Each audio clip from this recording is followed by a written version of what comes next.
Good morning. Right, I was asked to talk today a bit about School for Startups and how we do what we do, because I suppose I'm absolutely not an academic or a university educator, but we have a thing in common in that School for Startups also teaches entrepreneurship. And it's amazing what you can do in perfect ignorance. And that is to say, when I started School for Startups 4.5 years ago, I blithely assumed, as many people who are entrepreneurial assume, that nobody did what I do, completely ignorant of the fact that the whole world did what I do. In fact, I didn't even realize that REE existed until I was invited to one a couple weeks ago. So it's amazing how profound one's ignorance can be. And so I think that largely I can help inform the discussion today by talking a bit about if you do something with a clean sheet of paper and you approach the same problem everyone else has approached, how different your outcome can be, and perhaps use it as a point of distinction. So School for Startups. School for Startups is a social enterprise in the British context. If you'd like to think of me as a British person with an American accent. Because I have actually gone deeply native. I use British locutions. I don't smile as much. I'm not nearly as emotional as I used to be. I was an American for a very long period of time, but I've lost that sense of charm and wit, and now I'm British.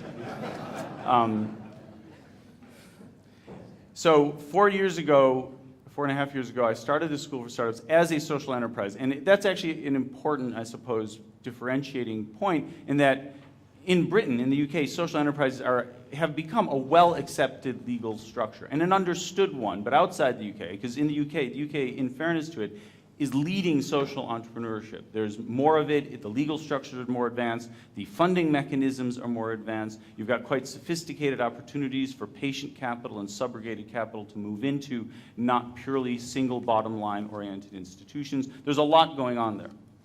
But what's interesting, what's important about it is first and foremost an enterprise. The word social is the adjective in the relationship. It modifies enterprise. So it's a business at heart. Therefore, it has to have a bottom line and it has to make a bottom line.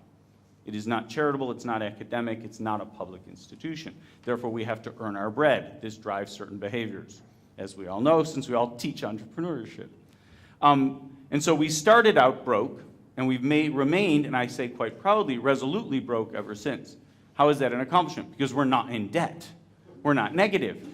That's the goal of a social enterprise. It's not to make a profit, it's to avoid making a loss. And we've done a superb job at that. We've managed to stay one penny in front of death's door for 4.5 years. And the other thing is we were unaware of what the norms were. And our goal, to be quite blithe, was volume. I like things that are large. I like volume. I was an entrepreneur for most of my life. I liked growing business. So I wanted to see how much of a thing we could do.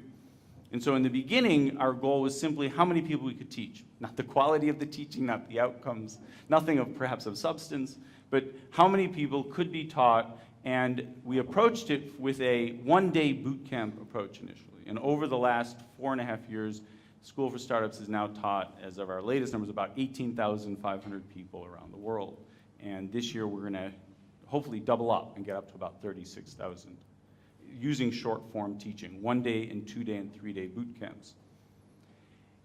Our goal was, about 2.5 years ago, was to test edge conditions. That is to say, if we were going to do short-form work, if we were going to do what essentially is a light touch, just teach people for 1 day. The question is, how much could you teach in a day? How much could you accomplish? How much could you change? So we wanted the deepest 1 day. So if that was going to be the broad, we wanted the deepest broad experience you could have. 2.5 years ago, we decided to test the other edge and have the broadest deep experience you could have. So our other program that we started was a 1-year program. We figured we'd have a 1-day program and a 1-year program and nothing in between.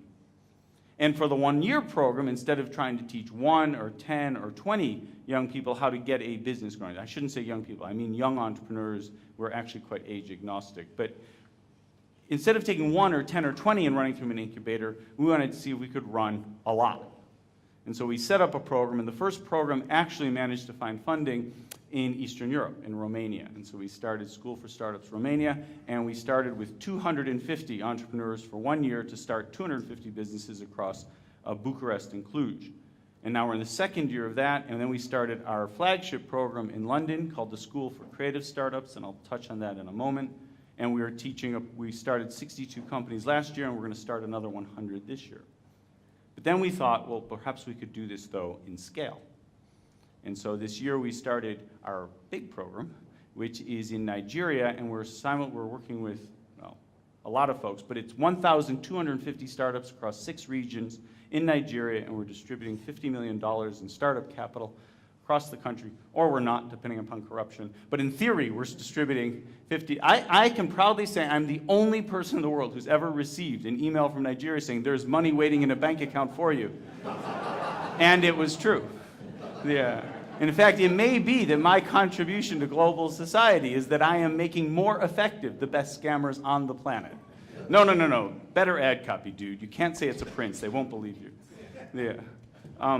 And so we started the program in Nigeria earlier this year, and we're working with the Nigerian Finance Ministry and DFID, which is the export aid arm of the UK government, and the World Bank.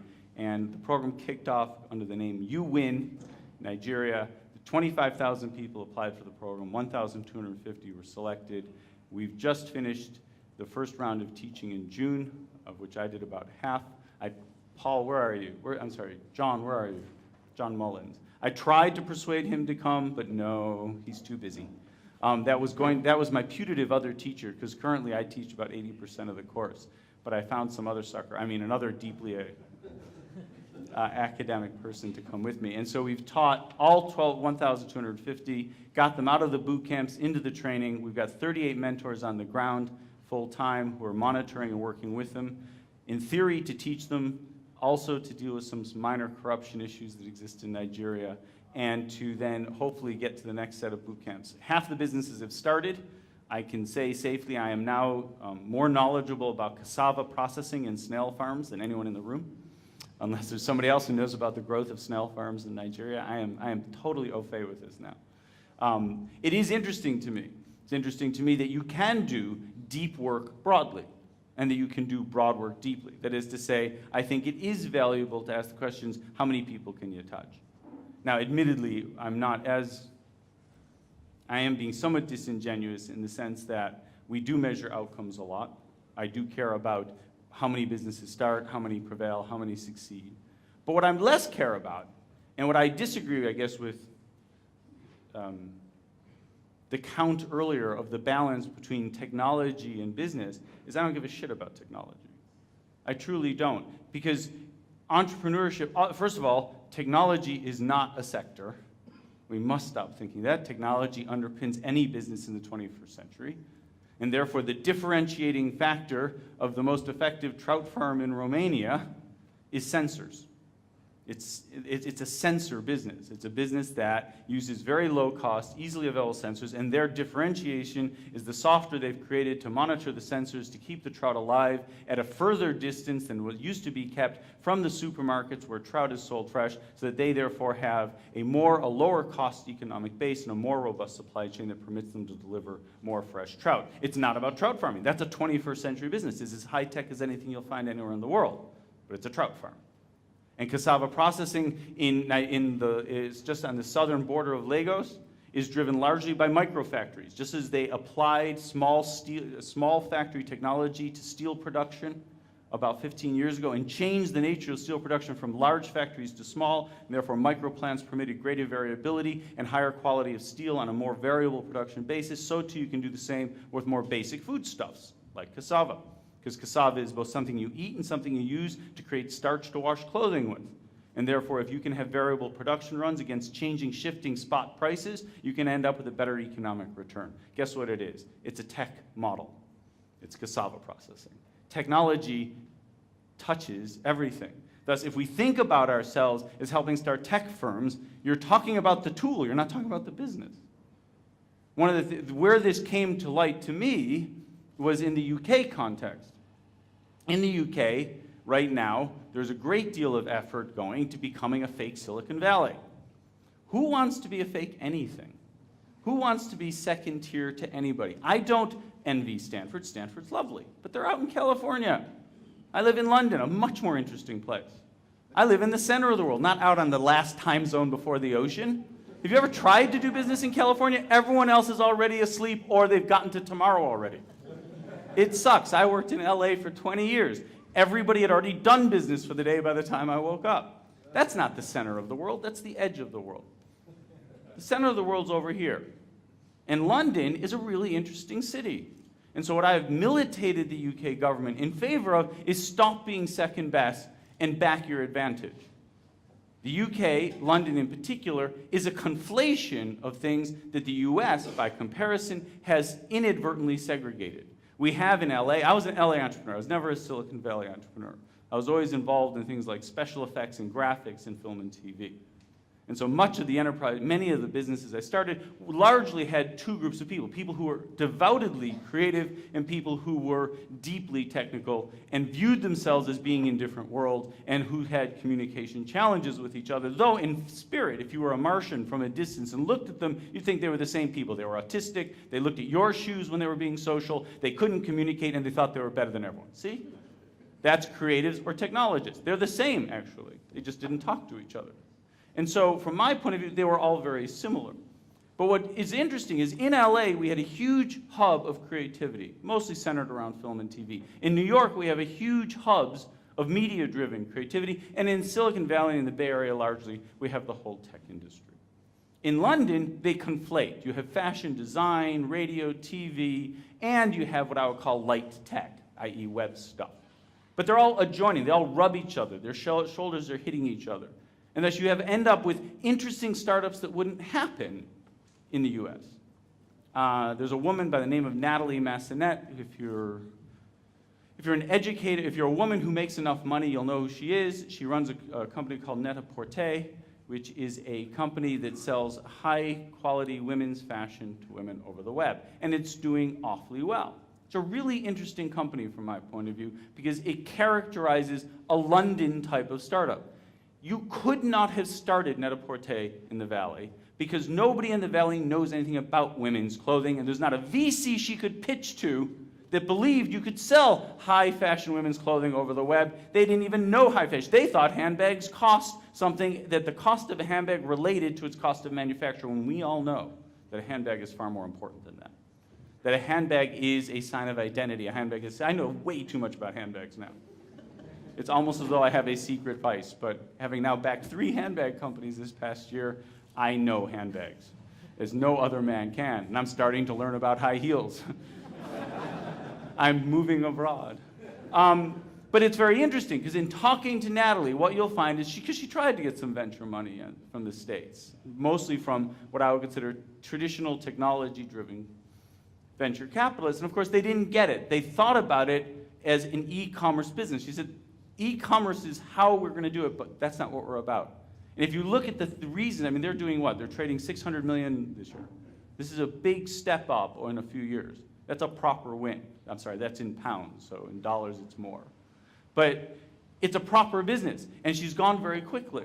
But what sets the business aside, leaving aside the fact that she's doing what they didn't think could be done, is the differentiators are things that I have never seen and would have never seen in a web startup on the West Coast. She has her own shoots. That is to say, she has a series of photography studios built into the heart of the business, and she reshoots every product. That is not the standard in e-commerce, I promise. You don't bother to reshoot. It's a huge expense. Why does she do it? Because how she sells the product is the unique look that Net-a-Porter gives to products, to clothing. She knows what it needs to be done with that photography in order to present it in a way that makes sense in a web context. So is this an e-commerce business? No. Is it a creative business? Yes, it is. It's actually a fashion business that happens to be leveraging technology. In that spirit, a year and a half ago, because London is in many ways one of the creative centers of the world, we started the School for Creative Startups. It's an avowedly non-tech incubator. My theory being is everybody else had an incubator for tech. I'm deeply contrarian by nature. I would do the one that wasn't about tech. In fact, if you were tech, I wouldn't let you in. Doesn't mean anything. Nobody from tech applied, but I wanted to be able to say that. And in the first year, about 62 businesses came through the program. We've just opened our second year. And what's interesting about that program is it's also a test bed for a number of other things. It takes no money from anyone. So the whole, and thus runs at a deep loss. But the goal is to get it self-sustaining. And by next year, it will actually be running at a profit, which is interesting because 90% of the students pay less than £600 for the year. So we don't make money off the people who run the program. In fact, the only reason we ask any money of them at all is because it's been my experience, if you make them pay something, their view of what they're doing changes. So at 600 quid a year, it covers nothing. The cost us per student is in the neighborhood of 3,500 pounds. And we will make money in other ways. We're running what's hopefully going to be the largest showcase for new fashion and design in London this year, and we've got sponsors piling in, and they don't know what to do with their money as usual, so we're letting them pay for things. We're setting up funding circles and private equity and a venture capital fund to back them, and all those things, of course, throw off cash because, as any VC will never tell you, there's a lot of cash, and it's not in the carry. So these things turn money into the incubator, so they pour it back. And it's a nice self-thriving model. And I think that's very important because most of the work we've done at School for Startups the first 4.5 years has depended on the largesse of others. So I've gotten very good at working with governments and extracting money from governments around the world. But that is not a sustainable vision. And therefore, if we want to run sustainable activities that is deep and yet the broadest version of deep and that creates real outcomes and turns out lots of businesses, then I think one has to ask questions like, well, what sectors are to your advantage? Does technology underpin everything you do? Do they end up with businesses at the end? Can it be self-sustaining? And how many people can you reach? Aside from that, it's a piece of cake. I said I'd speak for about 20 minutes and talk for about 20, so I shall come to a conclusion with a story. The other thing that I've learned in the last 4 years in teaching entrepreneurs, because I am admittedly a novice in the activity, is that even though I like to believe, even though I wish it were the case that everyone's the same all over the world, it's just not true. There is more to successfully growing entrepreneurs than the sheer enthusiasm of people of a certain age or under a certain age. And two things have become glaringly clear. One, that there is an age, and I'm not sure what year it is. If I had to guess, I'd say it's somewhere between 25 and 30, closer to 25, under which the people are different than over which. And what I'm really referring to is this extraordinary transformation of who people view as their peers and their comparators. So when I'm standing in Bucharest this year, it was sort of abruptly brought home to me when I was talking to a young entrepreneur who happens to be a tech entrepreneur, and I was asking about his competition, just typical questions that might happen in a normal discussion with an entrepreneur, and he was talking about people his age in other countries, as though they were next door. His view of the world was informed by the perfect liquidity of conversation and communication that has disrupted this generation. He is completely conversant with the latest gossip in the Valley and in other places of the world, and in fact more balanced than I'd say than many people who sit in Silicon Valley are looking out because of the myopia that American firms frequently have as to the rest of the world. After all, no other corporation in the world identifies a part of the world as rest of world except an American corporation, right? The way we divide corporations up is we've got US and international. In international, we have EMEA and this fantastic thing called ROW. ROW means rest of world, right? That's us, by the way. Dude. And so I just always found it, that there is this potential for myopia. But if you sort of tease back the myopia factor and start looking at it just by an age lens, there is something amazingly different under a certain age going on at the same time. And I noticed it teaching both in Eastern Europe and in Africa, and that is that if they're under a certain age, they are completely conversant with peers, their comparators, their networks are global. It just wasn't true even a few years ago. If I was teaching a few years ago, they would view the local context. They would look forward to people who are more successful than them, who are older than them. They would look to their side, to their local peers, and they don't anymore. And that is different. And it's changed. The change has come up with the rise of Facebook and Twitter largely. I mean, you can point to very specific things that are causing it. That was one change that I think holds great promise for entrepreneurship as a tool for social change. The other thing, less optimistic, is that there is a bit of a challenge in countries where rule of law is an option. That's not here. And it's not in the UK, the most ridiculously honest nation I've ever lived in. To a fault, as they'd say. But where you don't have rule of law, where rule of law and therefore rule of contracts are not mandatory, are not part of the social milieu, it is very difficult, and I do wonder, if possible, to promote entrepreneurship successfully. If whether the context and the absence of the security of rule of law is absolute predicate to this success, and whether those nations that don't enjoy it can meet with success. And for me, it's a living experiment. Because when I compare, and I don't really have an answer yet, but we're doing lots of studies on it, of our own sort, and when I look at the struggle we have in the Romanian context, and it's a struggle, it is our most challenging environment. Now, it's interesting. The corruption's more endemic in Nigeria, but the corrosive effects of the post-communist era are more corrosive on the societal desires of the Romanian population. I'd say the history of Romania holds them back more than the current corruption in Africa. Now, is that a rational comparison? I don't know, but I'm trying to find reasons why I'm meeting with so much more success in a Nigerian context than I am in a Romanian context. Now, the good news for me is I'm going to have a few other places to play my experiment out this year, since we're in discussions in Sao Paulo and Mumbai. So who knows what my comparison will look like a year from now. What I do know is this, is that it doesn't stop the entrepreneur, but it definitely shapes their perception of what it means to be an entrepreneur. And so when I taught my last class in Nigeria, during the first Q&A session, somebody raised their hand, and they said, I just have one question. It's a financial question, Doug. I said, fine. He said, do you capitalize your bribes and put them on the balance sheet, or do you just expense them and leave them on the P&L statement? I don't have an answer for that question.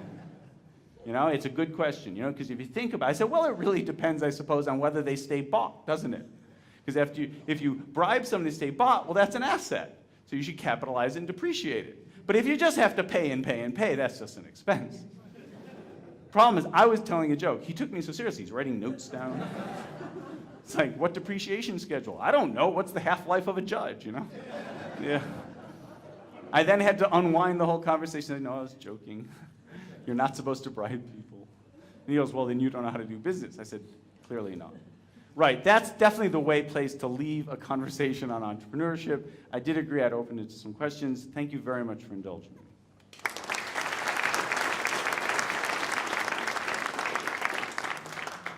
Okay.